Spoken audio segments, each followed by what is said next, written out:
আসসালামু আলাইকুম। মাশাল্লাহ আমরার গাইয়ে আর একটা বাচ্চা দিছে। তো এবার আমরা পাক্কা 2-3টা গাইয়ে বাচ্চা দিছে আমরার। আর এখন ওটা আজকে পড়ইছে ডেকি বাচ্চা ক্রস সাইওয়াল।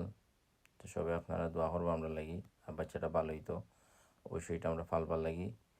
আর আমরা গাই দুধ কিরাই না, বাচ্চাও খায় দুধ। আর গাইটা একটু বড় সড়ো আছে, তো বাচ্চাটা ভালো কোয়ালিটি আছে।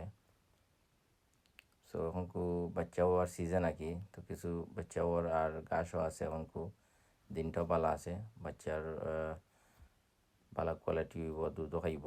তো সবে দোয়া করবো ইনশাল্লাহ। আর আরও আমি ভিডিও দিব, আরও বাচ্চা নকল হইব। আর এটা প্রোগ্রেস কিতা হয়, প্রোগ্রেশন বড় ওর কিলা আনিতা আমি আরও আপনারা ভিডিও কল দিব। আর গাইটারে আমরা এখন অবশ্যই ঘাস দেওয়া হইব, বারা ঘাস খাইব। আমরা আওয়ার এলাকাত তো আমরা বহুত মাসাল্লাহ বালা ঘাস আছে। আর আমরা যারা ওয়ান ওটা আমরা করছি, চাষ করছি।